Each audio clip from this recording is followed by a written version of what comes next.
À tous, on va pouvoir reprendre cette longue et belle journée. Donc, merci beaucoup d'avoir organisé ce temps qui est vraiment très important, qui a lancé aussi cette exposition ce matin.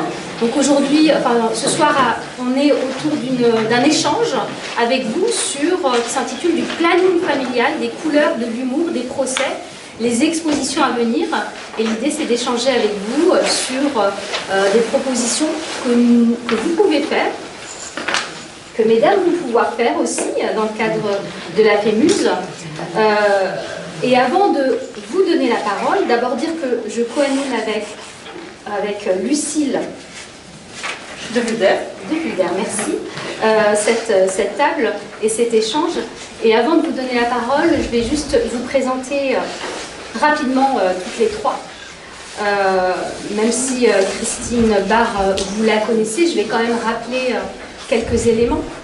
Donc Christine, tu es historienne, professeure d'histoire contemporaine à l'université d'Angers, à l'UMR-TEMOS. Tes recherches portent sur de nombreux sujets en lien avec les féminismes, l'histoire des femmes, du genre, de l'antiféminisme, avec des prismes originaux comme la question du vêtement politique. De nombreux ouvrages à ton actif, je ne vais pas les citer, mais Christine, pour moi, le plus important, c'est que tu es une femme engagée.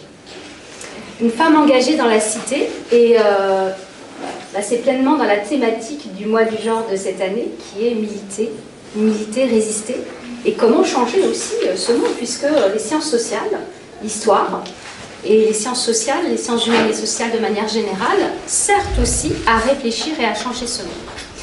Tu es une femme engagée dans la cité, avec d'autres. Tu as créé Muséa, d'abord, un musée virtuel d'histoire des femmes et du genre, qui est édité par l'Université d'Angers. Tu as contribué au Centre des archives du féminisme, qui est accueilli aussi à la BU d'Angers. Tu diriges le comité scientifique de Muséa. Tu diriges la collection Archives du féminisme aux presses universitaires de Rennes, qui est créée en 2006. Tu as été aussi commissaire scientifique, on l'a dit depuis ce matin, de la fabuleuse exposition parisienne citoyenne « Engagement pour l'émancipation des femmes » au musée Carnavalet. Tu es aujourd'hui coprésidente de la FEMUSE avec Julie Verlaine, qui porte justement un projet de musée des féminismes, on y reviendra sûrement dans cet échange, et donc la première exposition, vous l'avez vu, elle est accueillie pour quelques mois, révolte, subversion, émancipation, les femmes sont dans la rue. Je voudrais maintenant présenter Julie Pellerin, merci à vous d'être avec nous. Alors vous avez été dans plusieurs et diverses structures, d'abord comme conservatrice au musée d'Évreux, puis vous en avez assuré la direction pendant 4 années, puis le Centre des monuments nationaux en charge des manifestations culturelles et de la programmation des 100 monuments nationaux. Vous avez également travaillé pour le département d'Indre-et-Loire en gérant les monuments départementaux. Vous êtes aujourd'hui conservatrice du patrimoine et directrice du Grand Patrimoine de Loire-Atlantique, et vous êtes également directrice du musée d'Aubrun. Vous êtes également membre du CA de la FEMUSE. Donc merci d'être avec nous aujourd'hui. Enfin, notre dernière invitée est Nathalie Ernoult. Vous êtes docteur en histoire de l'École des hautes études en sciences sociales. Vous êtes attachée de conservation au service des collections historiques du Musée national d'art moderne, Centre Georges Pompidou, depuis 1998. Et vous enseignez l'histoire à l'Université Paris 7. Vous avez participé à la préparation de l'exposition Elle at Centre Pompidou, et vous êtes aussi commissaire de l'exposition Suzanne Valmont. Merci à toutes les trois d'être parmi nous, ça va être riche, on est vraiment très heureuse de vous accueillir, et puis je vais tout de suite donner la parole à Lucie pour la suite de la présentation de cet échange. Merci, et merci d'être là pour clôturer cette journée qui a été riche en émotions pour nous toutes et nous tous. Et donc, ce dernier temps d'échange va être tourné vers le futur du projet, notamment la programmation future du musée des féminismes. Puisque donc, pour me présenter peut-être d'abord, je suis chef de projet de la FEMUSE voilà, je travaille à la FEMUS depuis début janvier.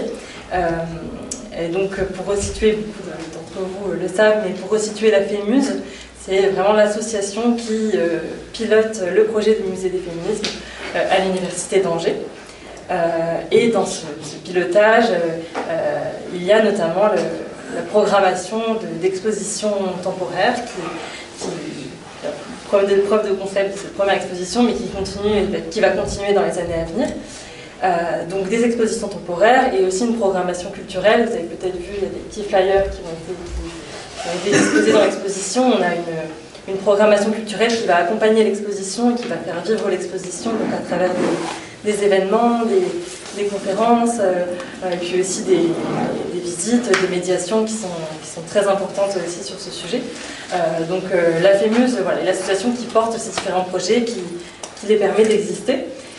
Et une prochaine exposition est déjà prévue donc, pour 2026, qui sera en commémoration des 70 ans du planning familial. Donc, voilà, les 70 ans du planning familial seront l'occasion d'une exposition qui sera tournée à l'angle des objets. Donc peut-être je peux vous laisser parler de cette prochaine exposition. Et ensuite, il y a un vaste choix évidemment possible de sujets d'exposition sur ce musée des féministes, sur l'histoire des féminismes. Donc l'idée de cette table ronde, c'est de savoir parmi ce vaste choix d'expositions possibles, qu'est-ce qu'on choisit de montrer, qu'est-ce qu'on peut montrer, quels sujets aborder, comment les aborder, par quels angles. Et donc voilà, ce temps d'échange, c'est aussi voilà, d'avoir ces idées-là, de quelles expositions on peut faire, quelles sont les idées qu'on a déjà eues, nous, de notre côté. Et puis vous aussi, voilà, quand vous êtes au musée des féminismes, quels sont les sujets que vous pouvez avoir à l'esprit. Donc peut-être pour commencer, je vous laisserai vous trois quelques minutes sur voilà, vos idées de programmation culturelle sur ce musée des féminismes. Alors pour moi, ce ne sont pas seulement mes idées, mais les idées de la FEMUS, hein, parce qu'on a quand même eu pas mal de réunions. Donc en fait, le but de ce temps, c'est à la fois de vous dire ce qu'on a déjà élaboré, et puis de laisser du temps pour que vous puissiez aussi être force de proposition. Et tout ça dans quel cadre? Comment on pense cette programmation? Déjà une alternance entre sujets politiques et sujets culturels, avec une dose variable d'art, mais ça nous paraît important de respecter cette alternance. Une co-conception binationale des expositions, comme une contrainte à penser internationale et à concevoir des expositions qui ne seraient pas franco-françaises. Une obligation aussi de coopérer, et d'ailleurs c'est que du bénéfice, avec d'autres structures, hein, d'autres musées, d'autres centres d'archives, mais surtout d'autres musées. Évidemment, la mise en valeur de collections qui sont ici, mais ça ne peut pas être le seul guide. Bien sûr que dans chaque exposition, on devrait retrouver des choses qui sont au centre des archives du féminisme. Voilà, bon, il y aurait d'autres principes qu'on pourrait aussi mettre en avant, mais voilà, on ne réfléchit pas dans un vide. On a quand même envie d'un cadre de pensée pour la programmation, mais tout en restant ouverte à l'inconnu, à ce qui peut surgir sans qu'on y ait pensé. Et là, je pense aux 70 ans du planning familial et à Christelle Grosso et au groupe de militantes et militants du planning familial qui sont venus vers nous en juillet dernier en disant il y a les 70 ans qui arrivent, est-ce qu'on ne pourrait pas faire quelque chose ensemble? Ah oui, on va faire un colloque, oui, on va faire une exposition. Et c'est devenu l'exposition numéro 2, alors qu'on pensait à d'autres sujets. Tout d'un coup, c'est devenu prioritaire. Et voilà, on a cette souplesse de pouvoir s'adapter et d'expérimenter aussi quelque chose une co-construction là, avec une grande association féministe, donc un musée des féminismes, mais aussi avec le mouvement associatif. Ça nous paraît être aussi une belle contrainte, pas forcément systématique, mais là, on a une occasion. Les anniversaires, on fonctionne énormément par anniversaire quand on fait de l'histoire et quand on fait des expos. Donc un anniversaire marquant, une actualité politique. Voilà, être là pour soutenir à notre façon hein, le planning familial en disant que c'est une histoire à connaître, à faire connaître, à diffuser et qui porte sur des sujets brûlants de notre actualité, c'est important. Voilà, donc je reviendrai plus tard sur les autres expositions auxquelles on a pensé, mais je ne voudrais pas monopoliser la parole sur la deuxième expo, alors que deux des curatrices sont dans la salle. Vous serez trois, donc Pauline Mortas, qui n'est pas là, et puis Bibia Pavard et Christelle Grosso. Et ça aussi, c'est un principe qu'on va expérimenter avec vous, mais qui me semble vraiment très positif, qui va rompre avec la solitude que Ludivine a peut-être ressentie à certains moments, d'être trois à assumer collégialement un commissariat d'exposition. Si vous avez envie d'ajouter, d'expliquer un peu le titre que vous avez choisi et l'angle. Alors merci, c'est vrai qu'on est ravis de se lancer dans cette aventure. Alors on a peu de temps, voilà, je pense un peu moins de temps que Ludivine, mais on est hyper motivés, puis on est trois effectivement, et on est très appuyés par la public, donc ça c'est super. Et donc on est parti sur, on peut déjà dévoiler un titre, le titre ce serait « Objet de choix ». Une histoire matérielle du planning familial. Et donc, on a vraiment envie de se saisir de ces 70 ans à travers les objets. Alors, pourquoi les objets? Parce que les objets, ça peut parler en muséographie, mais c'est aussi des objets qui ont parfois été utiles pour l'éducation sexuelle, pour faire circuler les connaissances. Mais c'est aussi en fait très parlant de voir les objets, par exemple les objets contraceptifs, les objets de l'avortement. En fait, ça peut aussi évoquer toute une série de choses, des objets qu'on va exposer. J'espère qu'on pourra parfois toucher, on en parlait tout à l'heure, on verra si ça a aussi un impact sur la muséographie. Et puis ce qu'on voudrait évoquer, donc c'est le mouvement français pour le planning familial, mais aussi son inscription dans une histoire transnationale. Et c'est aussi parler du planning familial au-delà de ce mouvement, c'est-à-dire qu'est-ce qu'on peut entendre par là, parler de son histoire aussi coloniale, néocoloniale, d'évoquer les rapports de pouvoir qui sont aussi en jeu autour de ces questions, à la fois d'émancipation, de lutte, mais aussi parfois d'imposition pour certaines populations. Donc on voudrait pouvoir évoquer ça. Je ne sais pas si c'est bien. Voilà, on en est au tout début, mais on a bien brainstormé et on va, je pense, bien s'amuser. Voilà. C'est parti aussi des collections Missel, du planning familial, du docteur Pierre-Simon, de Susan Lopez, etc. On parle aussi des ressources disponibles. Moi, pour que le débat soit plus cohérent, je propose, si vous êtes d'accord, hein, c'est vous les chefs, mais je propose que je continue sur les sujets qu'on a déjà discutés au sein de la FEMUS et après je me tais. Et ensuite, place à des propositions. C'est peut-être plus simple de procéder comme ça. Et ça explique le titre. Oui, moi je parlerai de ce qu'est l'exposition. Non, vas-y, déroule les sujets. Je déroule les sujets, mais sans rentrer dans les sujets pour qu'on n'ait pas trop de temps. On pensait prioriser une exposition sur les couleurs du féminisme. Donc une exposition plus culturelle, qui serait facilement internationale, avec les photos, les vidéos, etc.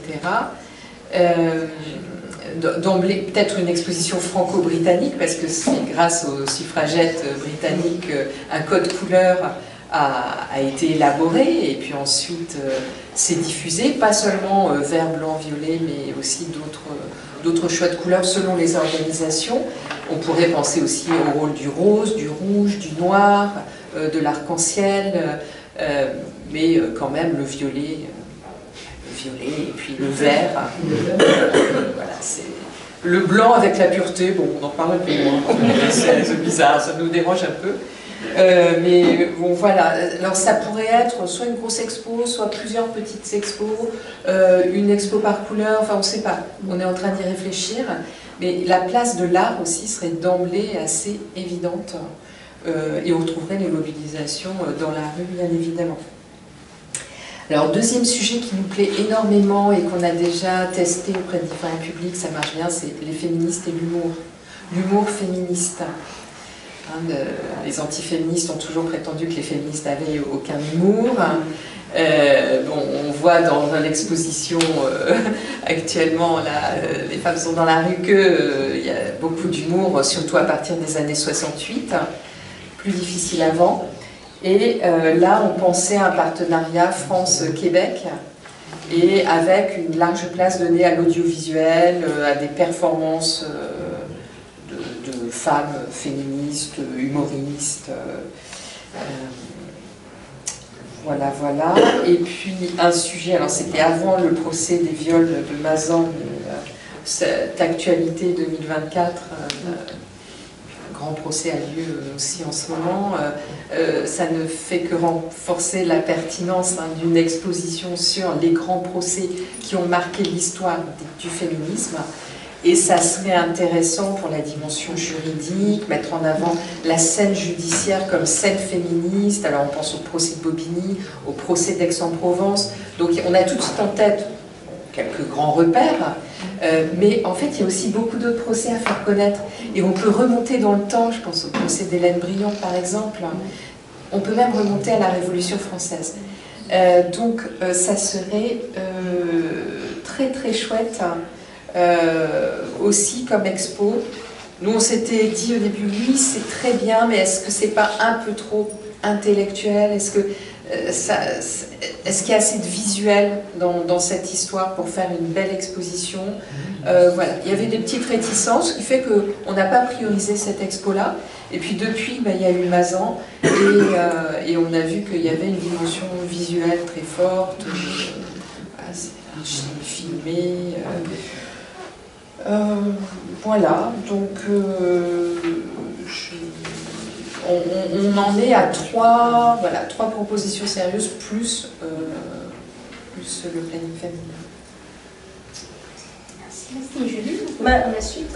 Oui, peut-être pour changer de point de vue, avant que vous n'ayez plein d'idées de nouveaux sujets d'expo, dans ma très longue biographie, il manquait quelque chose d'essentiel. C'est que je connais Christine Barre depuis quelques années. Et en plus, je suis une fille de... toute petite. Ouais, voilà. Mais je voulais le dire, simplement, juste parce qu'on a plusieurs fois dans cette... Dis pourquoi. Parce que je suis fille de... Voilà, c'est pour ça. Alors, fille de Nicole Pellegrin, pour laquelle on a une pensée, parce qu'elle ne peut pas être avec nous, donc une historienne, moderniste... qui a beaucoup travaillé sur l'histoire du vêtement et qui a cofondé Muséa avec nous. Et donc moi, Nicole, t'avais proposé de te joindre à l'association La Cité des Femmes et tenter de promouvoir ce premier musée qui n'a pas vu le jour à Paris. Donc ça remonte à 2001, 2002, 2003 et tu es toujours là. Et quand je t'ai appelé en disant on essaie de faire un musée à l'université d'Angers, est-ce que tu veux pas bien nous aider tout de suite? Oui, généreusement. Et depuis tu as appuyé de l'association. Non, parce que effectivement c'était juste pour vous dire que je ne suis pas spécialiste des questions féministes. Mais je travaille dans les musées et donc c'est très intéressant pour moi de travailler à vos côtés, qu'on travaille ensemble, parce que c'est vrai que ça interroge sur ce que c'est qu'une exposition, à quoi ça sert finalement une exposition, et dans ce contexte particulier d'un projet qui doit maturer et sur lequel on doit réfléchir vraiment scientifiquement à ce qu'on va accueillir comme collection, quels propos on va porter et quel discours pérenne on va avoir. La succession d'expos temporaires avec des thèmes très divers, des points de vue très divers, et vraiment va faire le socle, l'intérêt de ce musée. Et je reviens sur les conversations de ce matin, parce qui m'ont paru très importantes, sur cette question de l'éventuel pinkwashing. C'est justement l'intérêt d'être dans une université. qui a un travail sérieux, solide, qui n'est pas juste parce que moi qui viens des musées, je vois quand même, je ne veux pas critiquer mes collègues que j'adore tous et toutes, mais des expos un peu, ça fait bien de faire un sujet plutôt féminin que féministe, hein, d'ailleurs dans 99% des cas. Hein.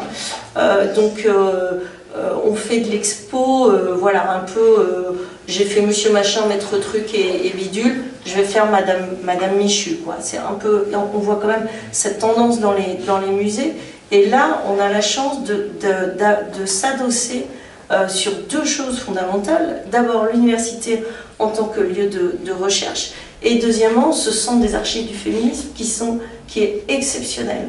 Et c'est vrai que c'est pour ça que c'est très intéressant de voir qu'à partir de ces collections, on a pu, et Christine vient de le montrer en 3 minutes, on a déjà des éléments pour tellement de sujets et tellement de non-dits, quand même, il faut bien le dire, que ça me paraît très, très important. Après, les musées aujourd'hui s'interrogent sur les rythmes de exposition temporaire, exposition permanente. Donc nous, on a quelque part la chance de en être là, on leur va présenter comme une chance, et que l'expo temporaire soit une manière de construire en fait au fur et à mesure notre musée. Des musées aujourd'hui expérimentent des expositions uniquement temporaires. Je pense par exemple à Saint-Étienne, où donc on met toute la collection en caisse et on fait une nouvelle présentation d'objets complètement différents, et ça déroute complètement le public. Et c'est assez intéressant ces nouvelles approches qui sont finalement un peu critiquées, et c'est pour ça que je pense fondamentalement, et je me permets de le redire, qu'un musée permanent, ça va être très important, parce qu'il y a des fondamentaux, on a besoin de transmettre un certain nombre de fondamentaux. Là, l'exposition actuelle en fournit un nombre très important, ça nous remet en tête certaines luttes, certains moments fondateurs de l'histoire du féminisme, des féminismes, il faut tenir aussi au pluriel. Mais l'expo d'après sur planning familial, finalement on en parle assez peu. Là ça va être un nouvel aspect qui est fondamental. Donc voilà, et à un moment, il va falloir qu'on puisse, pour la délectation, disait l'ancienne loi de 1940 des musées, pensez ce que vous voulez de ce terme, et l'éducation des publics, qu'il y ait des permanences et il y ait des choses qui soient des fondamentaux, qui soient expliqués effectivement par un musée, en plus de tout le travail universitaire qui le fait déjà dans les livres. Voilà, moi je voulais dire ça, parce que c'est ça qui m'importe dans cette idée de la succession des expositions. Elle doit servir un propos qui va être une capacité à faire une exposition permanente, qui peut bouger, qui bougera, mais qui doit aussi exister, et qu'on est en train de nourrir là, on est en train de nourrir la bête, si je peux le dire d'une manière. Voilà. Alors moi aussi je viens des musées, et donc dans les musées il y a quand même eu quelques expositions féministes, femmes qui sont... bon, évidemment, il y a, je pense à elle, à Centre Pompidou, qui avait quand même un volet féministe, parce que les artistes, aux États-Unis d'abord, et un petit peu en France, se sont emparés du féminisme, on fait de l'art féministe, hein, et donc on a des œuvres qui sont explicitement féministes.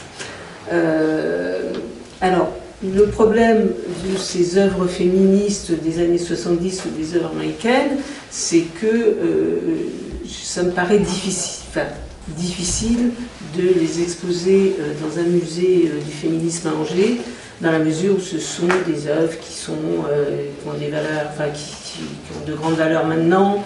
Et il y a des valeurs d'assurance, il y a des frais de transport qui sont énormes, etc.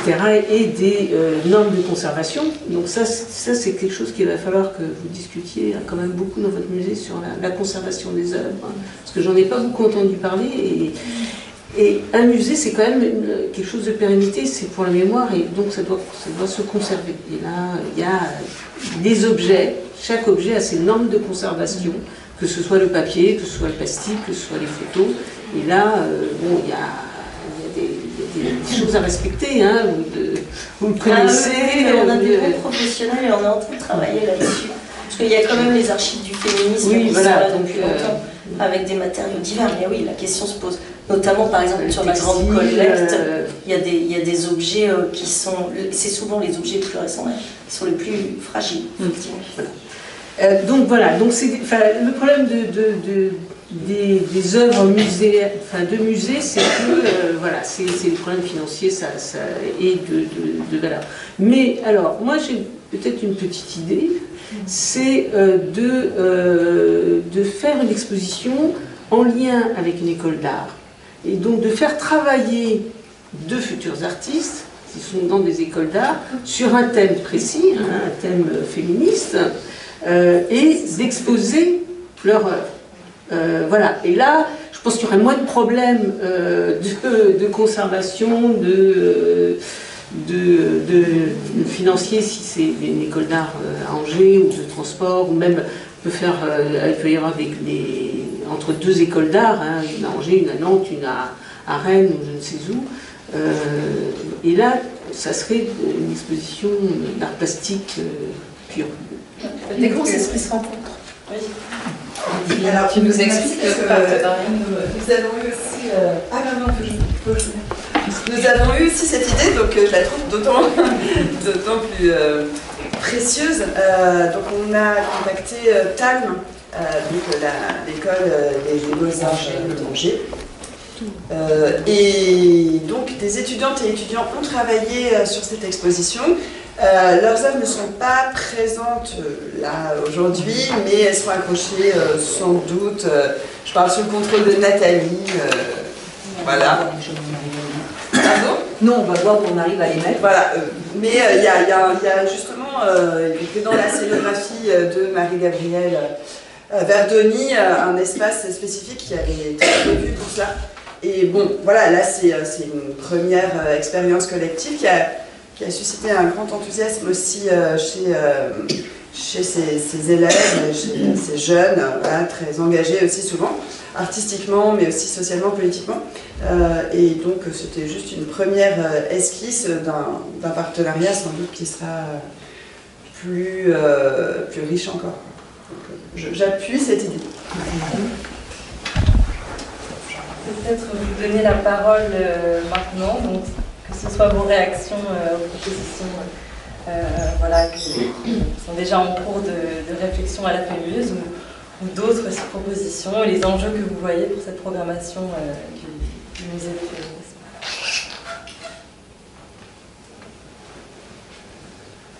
Déjà, les trois projets engagés, moi je trouve ça super. Ils sont engagés, Christine, ou ils sont juste... Dès qu'on y réfléchit, c'est engagé. Moi, j'en verrais bien, pas très facile à monter, mais sur un point qui me paraît essentiel pour le féminisme, c'est le féminisme et la marche vers l'égalité des salaires et des revenus. Ça me semble être tellement le nerf de la guerre et ce qu'on a le plus de mal à faire bouger depuis que les mouvements féministes existent. Après, je vois pas très bien... Oh, bah si, aucun souci pour...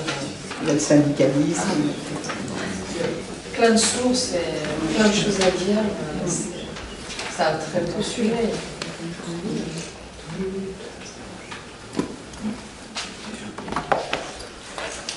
Oui, bien. Moi, je verrais bien une exposition sur les médias, en fait, sur les médias féministes, qui me semble toujours être utilisés, en fait, dans les expositions, mais pas analysés en tant que tels dans l'histoire des féministes, leur importance et leur évolution. Je pense que ma voisine sera d'accord. L'apparition de nouveaux médias, comment les féministes s'en emparent. Jusqu'à aujourd'hui, évidemment, Féministe en ligne, je trouve que ça serait un beau sujet. C'était d'ailleurs notre première idée et je sais pas, elle a été rétrogradée au point qu'on n'en a plus parlé parce que les autres sujets, je sais pas, nous parlaient plus. Il y avait un côté peut-être trop universitaire, sans doute un a priori. Hein, voilà, une histoire des journaux féministes, ça paraissait pas être d'emblée un sujet très populaire. Ah oui, parce qu'il ne faut pas prendre que les journaux. Donc, les médias dans un sens plus large, je pense.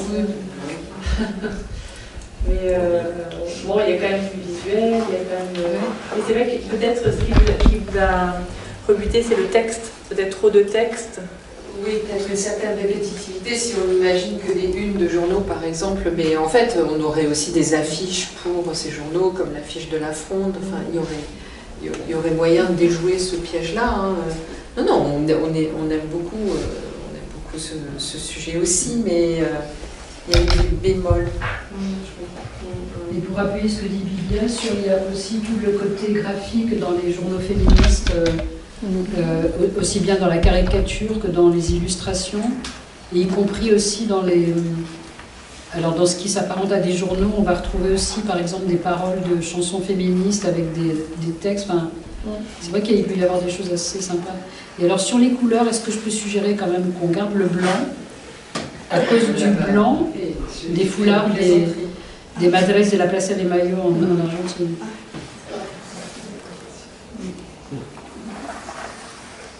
Et le noir, les femmes en noir. Ah oui, il y a les femmes en noir aussi, tu as raison. On va faire l'arc-en-ciel alors. Je me demandais pour les médias si on ne pouvait pas prendre aussi les radios, comme si on trouvait encore des émissions de nanas radioteuses ou des choses. Parce que voilà, ça nous permet de rebondir sur différents.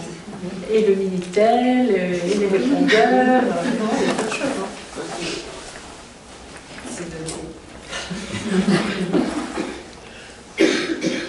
Jusqu'à nos jours, avec les podcasts, façon par des nouveaux médias.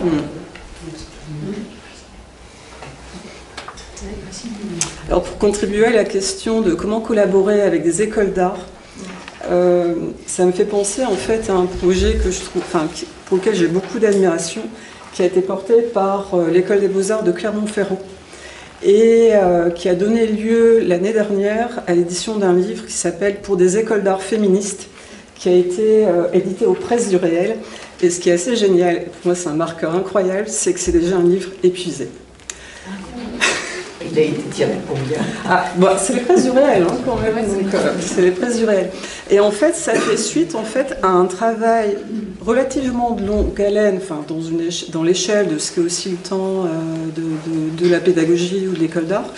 C'est que c'est un projet qui a été initié en 2017 et ça a été en fait des séquences de travail, de réflexion, de débat et de façon assez horizontale, à la fois avec des enseignantes, enseignants et aussi avec les artistes en formation, les artistes intervenants, intervenantes, et qui pensaient vraiment la question de comment, en fait, l'école d'art, qui se pense pour des raisons aussi légitimes et depuis Champ de l'Art, plutôt sur des formes progressistes, ce sont encore des lieux de pouvoir, et voilà, où il y a encore beaucoup à combattre et à déconstruire. Et donc c'est aussi cette idée que les artistes produisent des formes, mais produisent aussi et travaillent des process et des concepts, et que l'intérêt de l'école d'art, c'est aussi la question mathématique, mais peut-être la question d'une mise en acte qui est aussi c'est une pensée, c'est du sensible qui à un moment donné produit une forme, mais oui, voilà, je ne sais pas si c'est clair ou... Mais il y a, en fait, voilà, que ça peut être depuis une thématique, une pratique, mais ça peut être aussi depuis une pensée politique dans un sens ouvert de comment, en tant que féministe, par exemple, on se pense différemment dans des interactions et dans la façon dont on se pose, et dans le monde et avec les unes et les autres. Bon. Mais vraiment, ce livre, si vous le trouvez.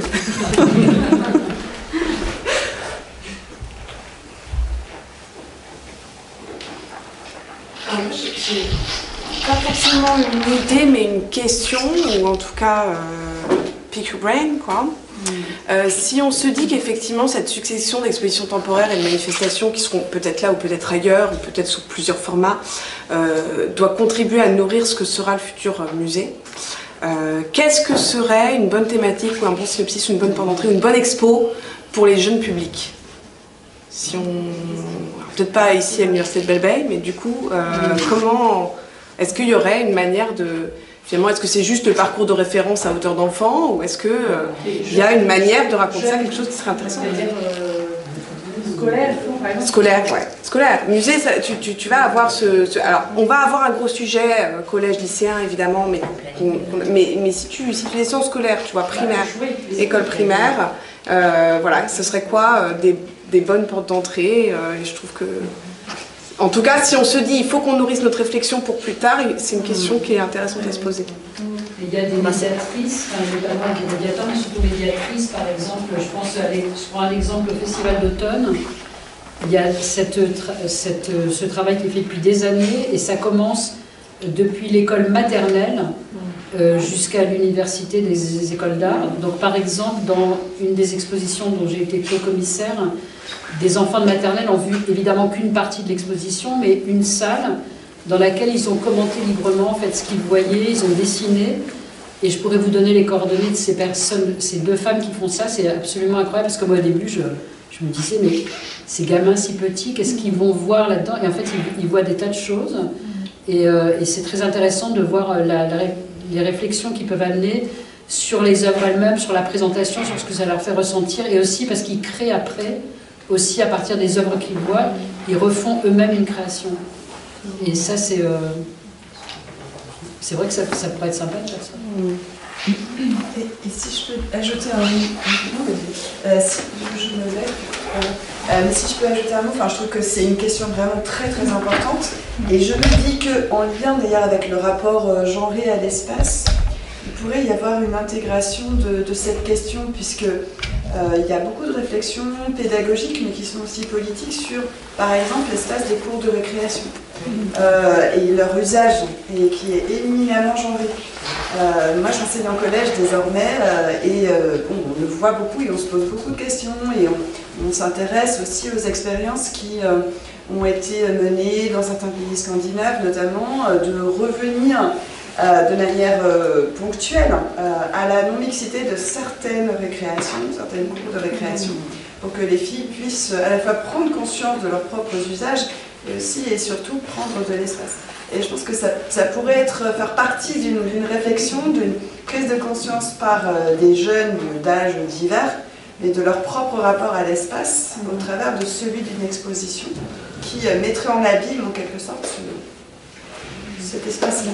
Le féminisme à hauteur d'enfant, en plus ça rejoindrait les études sur l'enfance et la jeunesse qui sont très dynamiques à l'université d'Angers. C'est vraiment une très bonne idée. Moi, je me souviens, il y a une source que je trouve magnifique, c'est une association féministe dans les années 90, au moment de la campagne pour la parité, qui avait fait dessiner des enfants de l'école primaire sur le thème de la parité. Et il y a un livre qui a été édité, et les dessins sont hyper intéressants.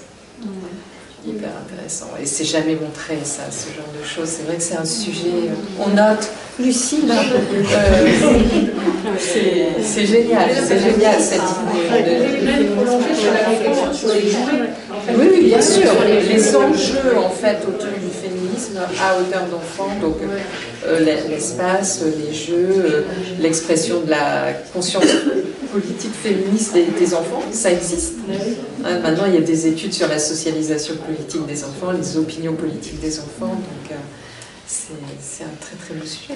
Moi, je me demandais, en vous écoutant, s'il n'y avait pas une stratégie à avoir, si on veut à un moment avoir ce musée des féminismes, c'est-à-dire est-ce qu'il n'y a pas des priorités pour qu'on se dise là, parce qu'il y a plein de choses qu'on a envie de faire, et je partage toutes les idées qui ont été... qui ont émané à la fois de la FEMUS et de ce qui vient d'être dit, mais en termes stratégiques, qu'est-ce qu'on fait pour qu'à un moment, le politique vous suive aussi sur le musée? Il y a le féminisme intersectionnel aussi, qui a été évoqué tout à l'heure. C'est dans notre liste aussi, mais sous quel angle? Moi, quand tu as parlé des couleurs du féminisme, moi j'ai compris que tu voulais parler de l'intersectionnalité. Je n'ai pas du tout compris comme les couleurs du féminisme. C'est aussi la manière dont va regarder l'objet aussi. Écoute, je me permets de répondre là, oui, dans mon interpellation, c'est on ne veut pas se laisser dicter notre programmation par... voilà, ça doit venir de nous, de nos envies, de nos échanges avec les publics, de moments comme aujourd'hui, et on doit se dire, on est légitime, on a raison de travailler sur ces questions-là, on a raison de vouloir transmettre des connaissances sans forcément faire de la stratégie, parce qu'au fond, qu'est-ce qu'il y a dans la tête des politiques, qui sont ces politiques? Voilà, on ne le sait pas trop. S'il y a de l'hostilité, ben, on va en tenir compte, et voilà, et on verra bien ce qui se produira. Mais moi, je suis pas... je trouve que ça paraît être une bonne idée, de bon sens, si tu veux. Ça paraît être un bon sens, mais en fait, qu'est-ce qu'ils veulent les politiques? Les politiques, ils ne savent pas, en fait. Nous aussi, on doit les éduquer. On doit les éduquer sur ce que c'est l'histoire des féminismes. Ils ne connaissent pas cette histoire. Donc, simplement, on sait qu'il y a des mots... Voilà, maintenant, il y a des mots qui sont des bombes intersectionnelles.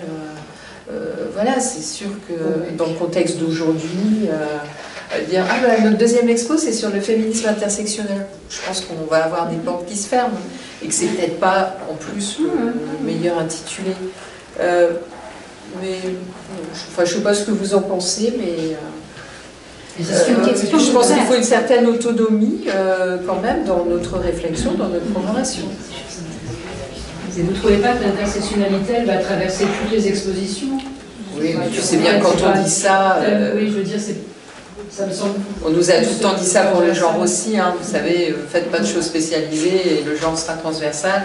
Et puis au final, il n'y a pas grand-chose. Donc moi, je suis pour que de temps en temps, ce soit 100% le sujet et qu'on le creuse. Surtout qu'il y a... En fait... On devrait, même si on était courageuse, s'attaquer aux sujets les plus difficiles comme ça, les plus explosifs, pour dire, vous voyez, vous croyez savoir, mais voilà, c'est ça, c'est tel groupe, c'est tel discours, c'est telle image sur le féminisme intersectionnel. L'écoféminisme, on ne l'a pas mentionné, on l'a pas mentionné, mais ça revient très souvent dans les échanges. Il y a une demande sur la découverte de l'histoire de l'écoféminisme. Je crois qu'il y avait une main qui s'était prendre la parole.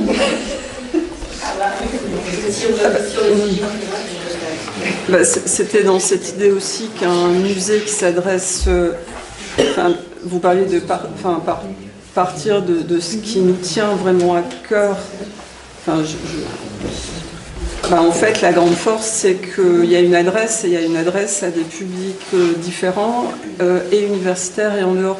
Et quand vous parliez du public touristique, je dis, une des forces par rapport aux politiques au pluriel, elle est peut-être là aussi, c'est cette qualité d'interaction et de proposition de médiation diversifiée et pensée par rapport à différents publics, que ce soit celui de l'enfance, comme... On parlait du validisme et de l'antivalidisme, c'est aussi comment on peut penser un accueil pour des malvoyants, des malvoyantes, pour des 10, donc autant dans l'oralité que dans ce qui est écrit, et qu'il me semble que du point de vue des musées, par exemple, sur l'accueil des handicaps dans leur diversité et leur invisibilité, il y a encore assez peu de choses. Donc il y a encore en plus plein il me semble qu'il y a plein d'endroits où l'innovation... elle est aussi dans tous ces liens possibles au public, dans leur pluralité. Enfin, ça me semble pouvoir être une des forces politiques aussi, cette relation au public.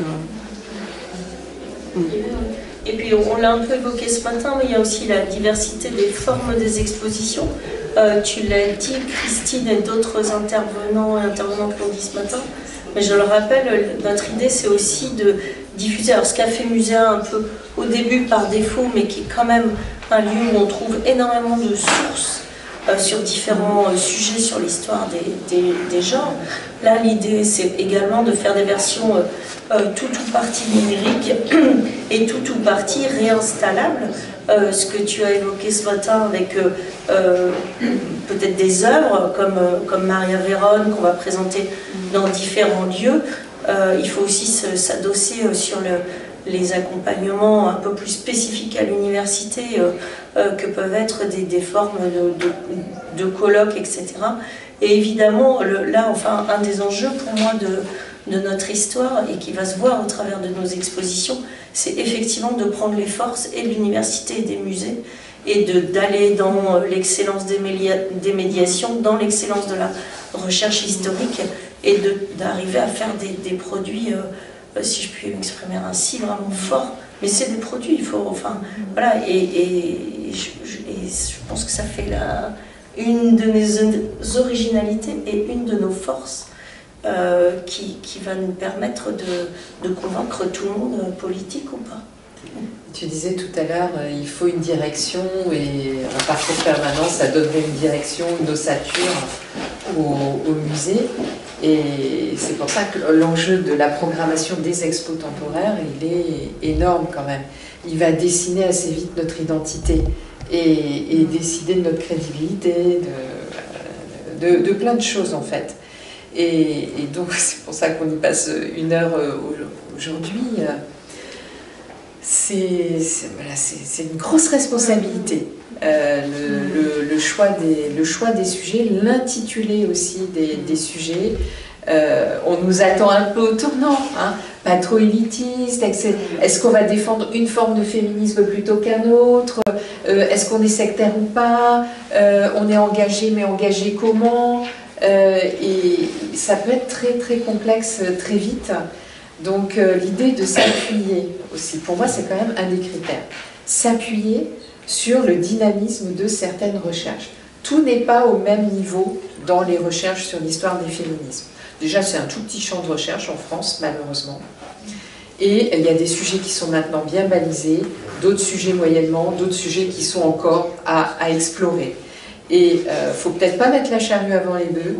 Et je trouve que la deuxième expo sur le planning familial sera exemplaire parce qu'elle correspond à des recherches solides déjà faites qui vont être renouvelées par le colloque en préparation.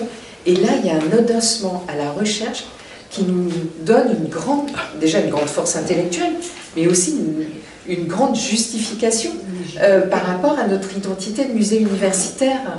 On ne va pas aller chercher un sujet un peu bizarre, je ne sais pas, non.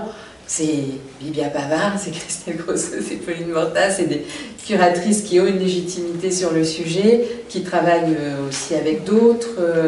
Il se trouve que le fond du planning familial, il est ici. Donc il y a plein de logiques qui vont justifier ce sujet-là. Et ce qui serait bien, c'est que pour chaque sujet, on arrive aussi à l'ancrer, à le légitimer de plein de manières. On n'est pas obligé de tout dire à chaque fois, mais l'actualité politique aussi. On n'est pas obligé de le clamer, mais dans le monde tel qu'il est en ce moment, l'enjeu de la liberté de disposer de son corps, il est essentiel. Donc par rapport peut-être, c'est très bien les couleurs du féminisme. Moi je pense qu'il faut aussi du culturel. Je ne veux pas opposer le politique et le culturel, mais l'urgence d'une exposition sur le planning familial, vraiment, et ça va plaire à une partie de notre public, ça va nous attirer aussi les foudres d'autres personnes, y compris dans l'université, en fait des gens qui ne vont pas distinguer, mais ça a déjà été le cas dans une expo qui a eu lieu à la BU sur l'histoire de l'avortement. Et des lettres de protestation avaient été envoyées à la présidence de l'université pour dire que l'université faisait du prosélytisme pro-avortement. Et la dimension historique n'avait pas été perçue. En fait, ça avait vraiment été pris au premier degré comme une exposition militante qui défendait le droit à l'avortement. Ça disait aussi à quel point les affiches des années 70-80 étaient encore moderne et voilà. Je parle trop. J'aime bien cette deuxième expo pour plein de raisons. Oui, peut-être ajouter aussi que c'est vraiment une réflexion collective, qu'il y a un conseil scientifique avec beaucoup de représentants de musées, de chercheurs, d'historiens, d'historiennes, d'artistes qui qui se réunit régulièrement pour aussi discuter de ces sujets dont Nathalie Arnaud aussi fait partie. Et voilà, c'est vraiment une réflexion collective et c'est en se basant sur les connaissances et les compétences de chacun qu'on peut réussir aussi à avoir cette légitimité et ces sujets pour la programmation à venir. Est-ce qu'il y a d'autres, peut-être dernières questions avant de se quitter? Oui, Anne. Est-ce qu'on se pose la question de sortir des petites publications grand public avec toutes ces expositions?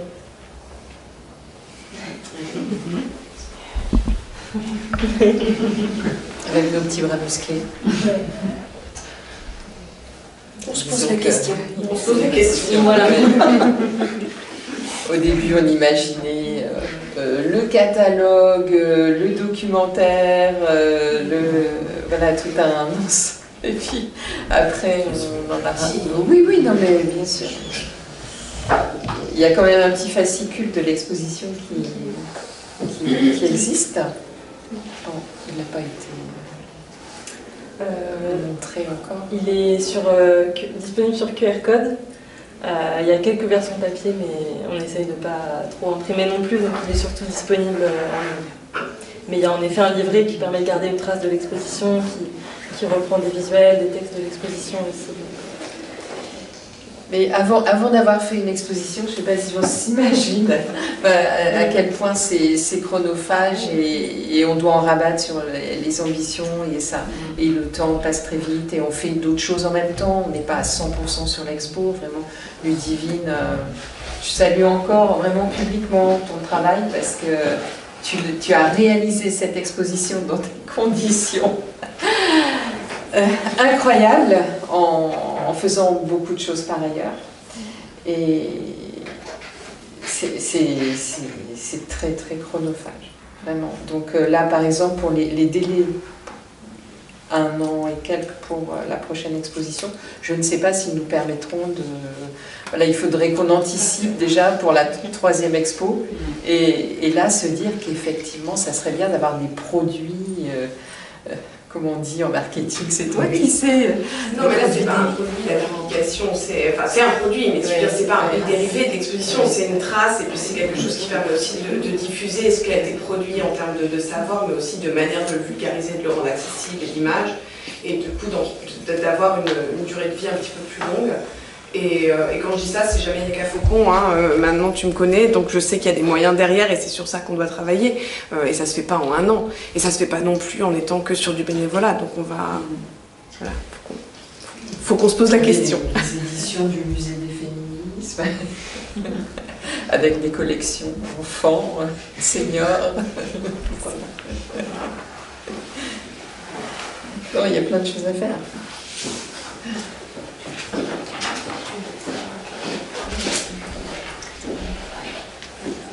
Est-ce qu'il y a encore peut-être une dernière idée? On a déjà la 2e expo, le planning familial. Il y a eu plein d'idées pour continuer. En tout cas, la prochaine expo sera à la fin de l'année scolaire 2026. Voilà, elle se tiendra à l'université légale. Mais ce sera aussi une exposition itinérante, qui sera conçue dès le début comme une exposition itinérante et qui pourra voyager dans des lieux différents, partout en France et même ailleurs. Merci beaucoup. À toutes et tous. Merci.